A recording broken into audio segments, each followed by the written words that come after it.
झुलावे पार ते क्यार जलेबी पर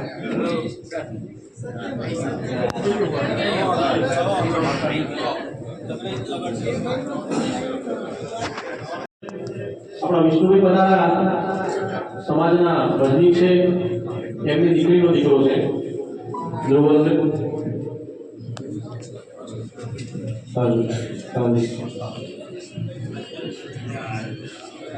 मुझे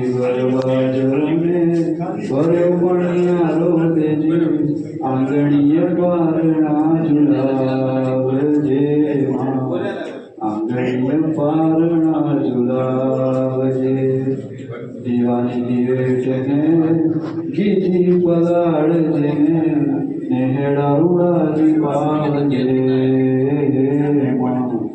नेहड़ा उड़ादी पावजे तारा चरणों चढ़ती रात जे महाराज जे न्याय भणज ने मीठो हो करो ओ मां मोगल तारो आशरो मां ओ मां આપણે શરૂ કરી રહ્યા છીએ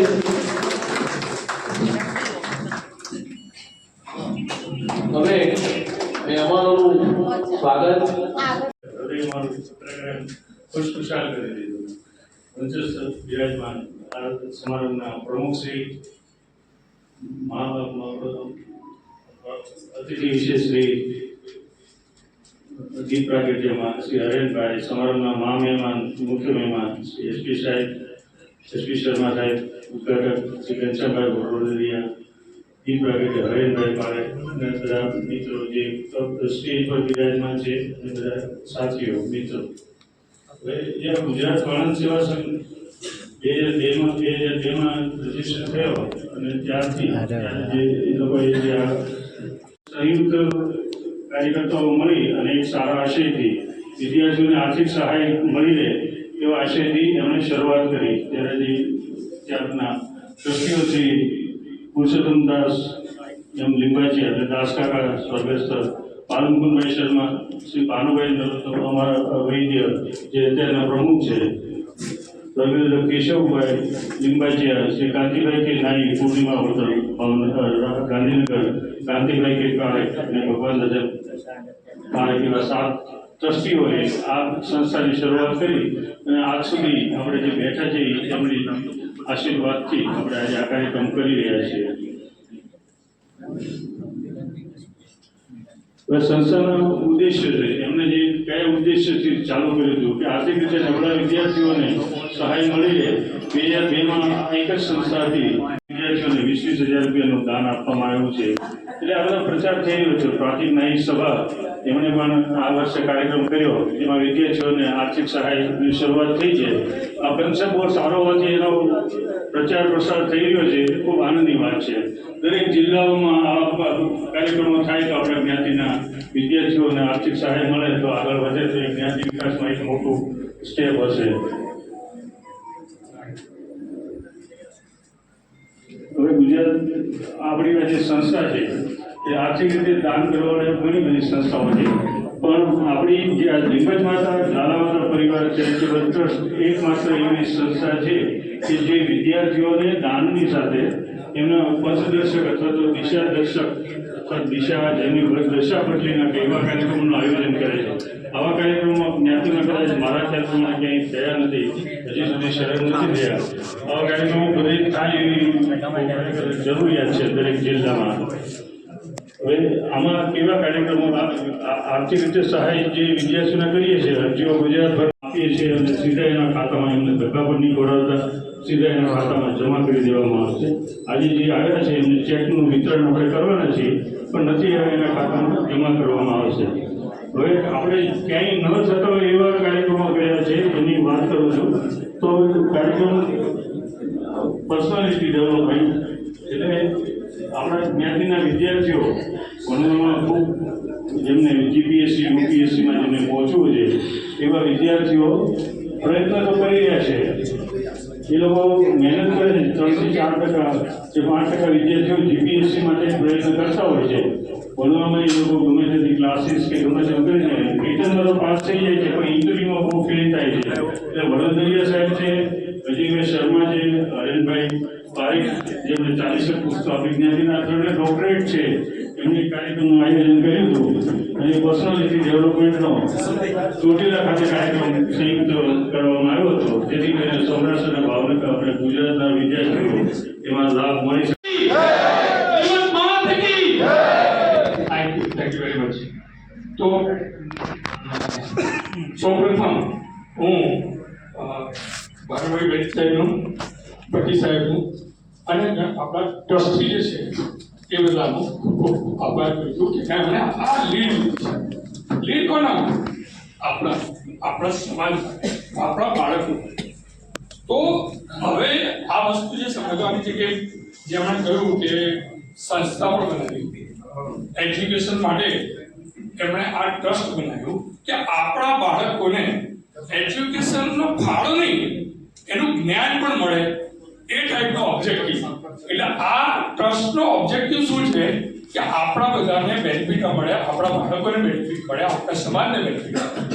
એટલે ઘણા જે દાન છે યા આપણા સમાજ તરફથી જે પૈસા મળતા હોય ખાલી એ કામ ઉપર નથી, પણ આ પૈસા જરૂરિયાત વ્યક્તિઓને, એવું અહીંયા નથી કે હાઈએસ્ટ માર્ક મળ્યા એને ઇનામ મળશે, એવો આ પ્રોગ્રામ નથી.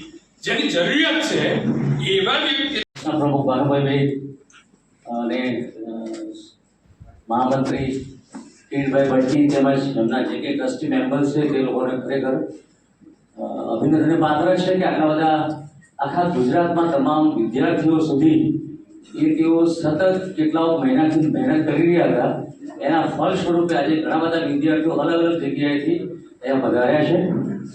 તો ખરેખર આ એક ખૂબ જ ઉમદા કાર્ય છે અને એમને ખાસ બિરદાવીએ અને એમને શક્તિ આપે કે વધુને વધુ આવું કામ કરે, અને અમે અમારા લેવલે જ્યાં પણ શક્ય છે ત્યાં પૂરેપૂરું યોગદાન આપીશું. દર વર્ષે આવા પ્રોગ્રામ અલગ અલગ જગ્યાએ થતા હોય છે. હંમેશા કિરીટભાઈનો કોન્ટેક્ટ અને ભાનુભાઈ બધા અમને કોન્ટેક્ટ કરતા હોય છે, અમે કોઈ દિવસ ના પણ નથી પાડતા, જરૂર પડે ત્યારે હાજર હોઈએ છીએ. અમારું જે કંઈ યોગદાન છે તે અમે આપવા હંમેશા તત્પર હોઈએ છીએ, કારણ કે આ જે કંઈ સમાજ છે એ સમાજના લીધે જ આપણે ઉજળાય છીએ, અને આપણે જો આ જગ્યાએ પહોંચ્યા છે તો બીજાને પણ આગળ વધારીએ, આગળ આપણે એમની પણ પ્રગતિ થાય, એમાં અમારો ફાળો રહે, તેમાં પણ આનંદ થશે. હું મારી વાત કરું, આમ તો બધાને ખબર જ છે કે હું ઓલરેડી એન્જિનિયરિંગ કોલેજમાં પ્રિન્સિપાલ છું, સરકારી એન્જિનિયરિંગ કોલેજમાં, પહેલાં એન્જિનિયરિંગ કોલેજમાં હતું અને 2019થી ભાવનગરમાં અત્યારે હું પ્રિન્સિપાલ છું, પ્લસ યુનિવર્સિટીમાં ડીન છું, ટેકનિકલ યુનિવર્સિટી જીટીયુમાં. એટલે મારું કામ પ્રોફેશનલ કોર્સિસના લખ્યું છે, પણ તેમ છતાં જીપીએસસીમાં પણ એક એક્સપર્ટ તરીકે ઘણીવાર અમને આમંત્રણ મળતું હોય છે, એનો પણ અનુભવ છે કે કઈ રીતે ઇન્ટરવ્યુમાં વિદ્યાર્થી એક શિક્ષિત માણસ કરી શકે, અને એ શિક્ષણનું કામ જ એ છે કે મનુષ્યનું પરિવર્તન કરવું, રૂપાંતર કરવું, મનુષ્ય તરીકે એ જીવી શકે એ પ્રકારની હાથમાં આવી છે.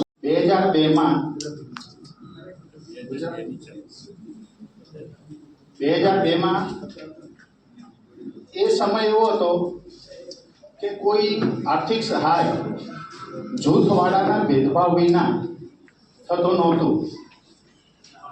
એ સમયે બે સંસ્થા, પ્રાંતિક ન્યાયિક સભા અને વારણ સેવા સંઘ ભેગા થઈને આ સંસ્થાની સ્થાપના કરી.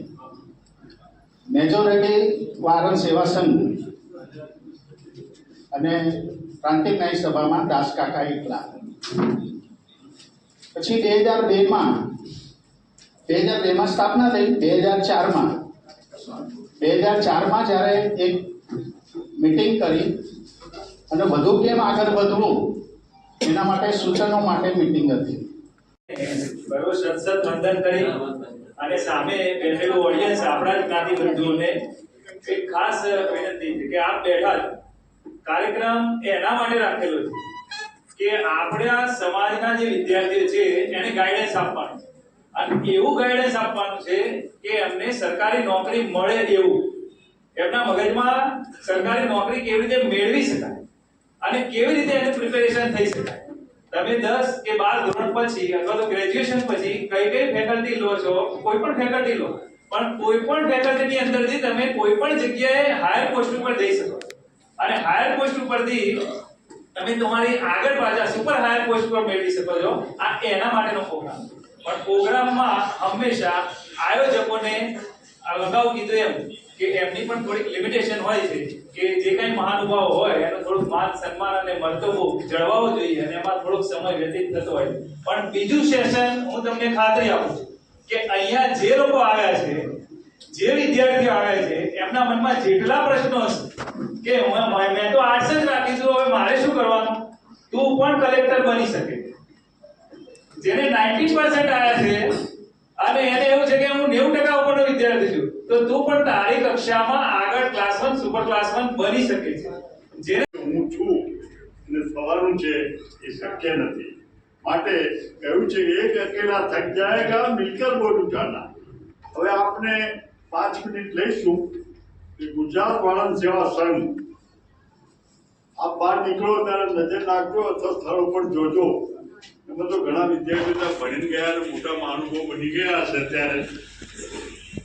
એટલે વિનંતી કરવાની છે કે 1956-57માં જે આપણા મહાનુભાવો વડીલો થઈ ગયા અને વિચાર્યું છે કે આપણે આ હોસ્ટેલ બનાવીએ અને હોસ્ટેલમાં આપણા જ્ઞાતિના બાળકો ભણી અને સારા એક નાગરિક થાય અને સગવડ મળે.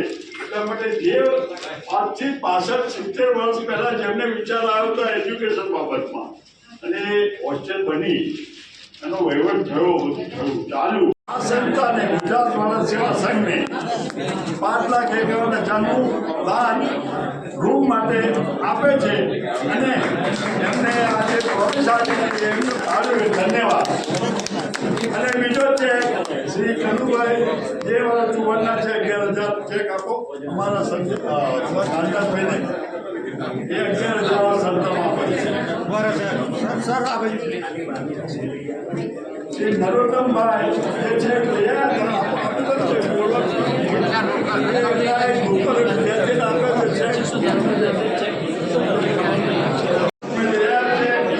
ધન્યવાદ. હવે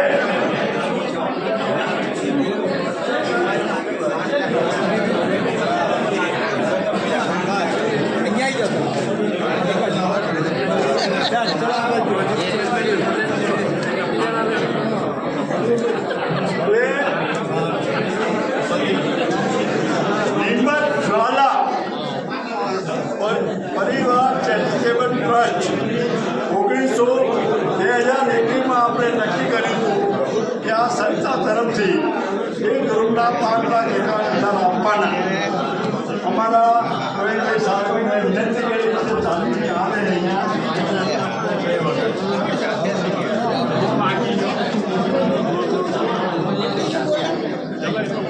ભટ્ટી સાહેબ. વિદ્યાર્થીઓ તો આ ઘણું બધું કેવું છે પણ 1:30 વાગી ગયું કહી દીધું છે. દર વખતે આવું જ થાય છે, કઈ વાંધો નથી. 2 મિનિટ મારા માટે બી સહન કરી લેજો. ખરેખર એક દુઃખ એ વાતનું થાય છે કે આટલા ભણેલા ગણેલા માણસો આપણા સમાજના બાળકો માટે આટલું સરસ કામ કરીએ છીએ અને આપણી પાસે કોઈ રૂપરેખા નથી. કયો વ્યક્તિ આવી કેટલી મિનિટમાં શું બોલશે, દરેકના પર્સનલ વિચારો. અહીંયા આપણે કોઈને મોટિવેટ કરવા નથી આવ્યા. I am not here as a motivational speaker. હું કોઈ મોટિવેશનલ સ્પીકર તરીકે નથી. સમાજ માટે આપણે સારું શું કરી શકીએ, માત્ર જો એની મને 2 મિનિટ મળે છે મારે 2 જ મિનિટમાં પૂરું કરવું જોઈએ. ખરેખર તો આજે સ્ટેજ ઉપર બાળકો આ સાંભળજો, આ ભવિષ્યમાં તમે પણ આવનારા દિવસોમાં સ્ટેજ ઉપર બેસવાના છો, આવનારા દિવસોમાં તમે પણ આ સ્ટેજ ઉપર બિરાજમાન થવાના છો. તો ખરેખર તો એ પ્રોટોકોલ હોવો જોઈએ કે ભાઈ આપણી જે સિસ્ટમ છે, જે રીતે આપણને આમંત્રણ આપ્યું છે એ મુજબ 2 મિનિટના કામ 2 મિનિટમાં જ પૂરા થવા જોઈએ. આપણે વાત કરીએ છીએ ભારત ને જાપાન બે જોડે આઝાદ થયું, વાત સાચી ને? પણ ટાઈમ એમણે 12 વાગે કીધું હોય 11:59 હાજર હોય ને આપણે 12 વાગે ઘેરથી નીકળીએ છીએ કે પહોંચી જઈશ 12:15 તો ચાલે છે. માત્ર વાતો કરવાથી આપણે આપણી જાતને નથી સુધારી શકતા. આપણી જાતને એ મિલિટરી અનુશાસન સાથે કામ કરતા રહેવું પડશે. વિદ્યાર્થીઓ તો આ ઘણું બધું કેવું છે પણ 1:30 વાગી ગયું કહી દીધું છે. દર વખતે આવું જ થાય છે, કઈ વાંધો નથી. 2 મિનિટ મારા માટે બી સહન કરી લેજો. ખરેખર એક દુઃખ એ વાતનું થાય છે કે આટલા ભણેલા ગણેલા માણસો આપણા સમાજના બાળકો માટે આટલું સરસ કામ કરીએ છીએ અને આપણી પાસે કોઈ રૂપરેખા નથી, કયો વ્યક્તિ આવી કેટલી મિનિટમાં શું બોલશે. દરેકના પર્સનલ વિચારો અહીંયા આપણે કોઈને મોટિવેટ કરવા નથી આવ્યા. I am not here as a motivational speaker. હું કોઈ મોટિવેશનલ સ્પીકર તરીકે અહીંયા નથી. સમાજ માટે આપણે સારું શું કરી શકીએ, માત્ર જો એની મને 2 મિનિટ મળે છે મારે 2 જ મિનિટમાં પૂરું કરવું જોઈએ. ખરેખર તો આજે સ્ટેજ ઉપર બાળકો આ સાંભળજો, આ ભવિષ્યમાં તમે પણ આવનારા દિવસોમાં સ્ટેજ ઉપર બેસવાના છો, આવનારા દિવસોમાં તમે પણ આ સ્ટેજ ઉપર બિરાજમાન થવાના છો. તો ખરેખર તો એ પ્રોટોકોલ હોવો જોઈએ કે ભાઈ આપણી જે સિસ્ટમ છે, જે રીતે આપણને આમંત્રણ આપ્યું છે એ મુજબ 2 મિનિટના કામ 2 મિનિટમાં જ પૂરા થવા જોઈએ. આપણે વાત કરીએ છીએ ભારત ને જાપાન બે જોડે આઝાદ થયું, વાત સાચી ને? પણ ટાઈમ એમણે 12 વાગે કીધું હોય 11:59 હાજર હોય ને આપણે 12 વાગે ઘેરથી નીકળીએ છીએ કે પહોંચી જઈશ 12:15 તો ચાલે છે. માત્ર વાતો કરવાથી આપણે આપણી જાતને નથી સુધારી શકતા. આપણી જાતને એ મિલિટરી અનુશાસન સાથે કામ કરતા રહેવું પડશે.